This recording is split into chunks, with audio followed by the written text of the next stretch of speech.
Hello guys, welcome back to Awake Athletes. I am Kajsa Kalén and today I'm going to talk about the connection between the thoughts and our bodies. Did you know that having a more optimistic and relaxed mindset can enhance the recovery in our body after training or injury? Here is why. In sports, we always talk about how important it is to get the right physical recovery by getting massage, treatments, by getting the right amount of protein after practice, and to not be too physically active in between trainings. And that is very important indeed. But what sports in general is excluding from this conversation, in my opinion, is what role the mental part plays in all this and what kind of effect our mental state has on our bodies. I have been studying psychology for many years now, and I'm very interested in the connection between the body, mind, and soul. And the truth is that how we think and feel has a huge impact on our bodies, both in a negative way and a positive way. And a lot of it comes down to our nervous system. So first we have the parasympathetic nervous system, often referred to as the rest and digest system, which is one of the two main divisions in the autonomic nervous system. This system is often active during times of rest and relaxation. It helps us to maintain inner balance, to conserve energy, and to facilitate restorative processes in our bodies, by, for example, slowing down our heart rate and our breathing. So its activation promotes relaxation and digestion by helping our bodies break down and absorb nutrition from food. And it also promotes our immune system. The other system is called the sympathetic system, and this activates the fight or flight response. The fight and flight response, also called the acute stress response, a reaction that occurs in response to a perceived threat or danger. This response releases stress hormones such as adrenaline and noradrenaline, which increases the heart rate and pumps more blood out into the muscles and vital organs. And the thing is that when we are in a fight or flight mode, the non-essential systems in our body is temporarily suppressed, such as digestion and immune function, and the brain becomes more alert and focused. So we want the activation of the fight and flight response, the sympathetic nervous system, when we want to be active, especially when we face dangerous situations. But it's also active when we're active in other ways, like training and competition. But that is the same thing. Competition is life or death. Speaking against everything I've said in this channel so far. But after that active period, we want to come back to a more relaxed state and activate the parasympathetic nervous system. Because if we stay in a fight or flight response for too long, our well-being and health can be affected. That is why it's so common to be sick, for example, in periods of a lot of stress. I think that we all have experienced those periods where we have a lot going on and we catch a lot of colds and just feeling under the weather a lot of times. And the thing is that the sympathetic nervous system reacts to perceived stress or danger, not only if we are actually faced with a dangerous or stressful situation. Maybe we think about a competition that is soon coming up, and we start to feel nervous and we can feel our heart rate increasing. We are not in a dangerous situation. Maybe we're actually lying on the couch watching Friends or something. But only by thinking about something that is scary or stressful, our bodies is reacting.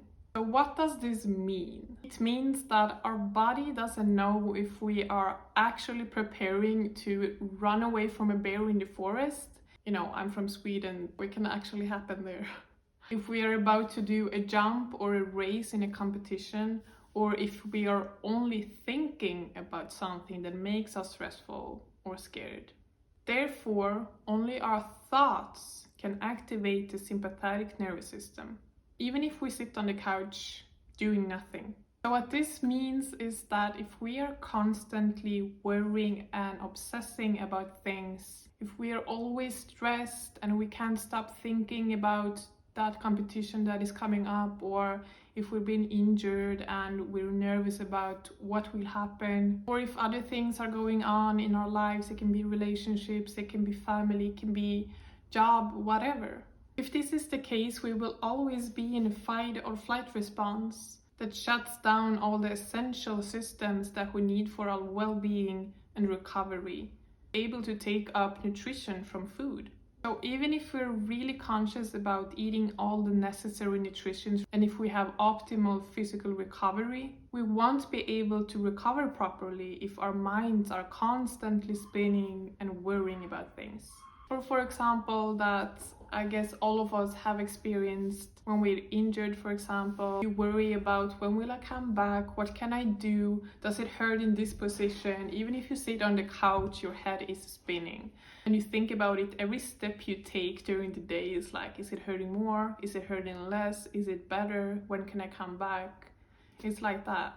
So even if you're sitting on the couch or laying in your bed and resting, your thoughts is always occupied with, how does it feel now? When can I come peak? What if, what if, what if? And then you feel stressed and anxious and not relaxed at all. And this will actually slow down the healing process of the injury, because all of that energy that we actually want to heal our injury or just recovering our body in general is used for worrying about it. This is why our mental health and state of mind has a direct correlation and connection to our well-being, our physical well-being and our recovery. If we are instead in a state of relaxation and ease, and if we have thoughts and emotions that makes us happy and relaxed, we will be able to recover faster physically, because then we are allowing our bodies to come back to that rest and digest system. I've actually felt this now recently. I have a lot going on with my bachelor thesis and I have a lot of fun things going on, but it takes a lot of mental space. And I can feel that even if I have the right amount of physical recovery from practice, and even if I sleep enough hours during the night, I wake up feeling not super recovered and pretty tired anyways. So it's so clear.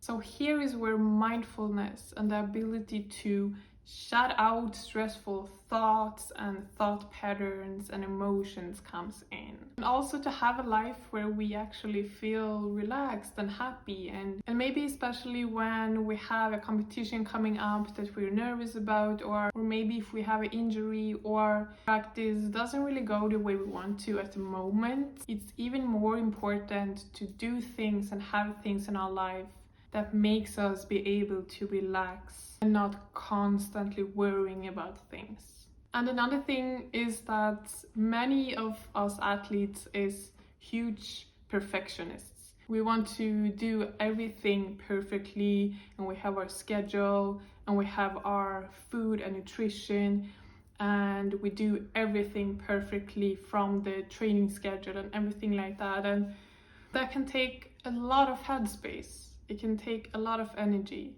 I know it is like that for me. That's why I've chosen to not really live my career and life like that, because it takes too much energy and thought for me to try to be perfect, because I'm not. And for me, in my experience, I've noticed that instead of doing things to the point, always, I still do the work and I still do what I have to do.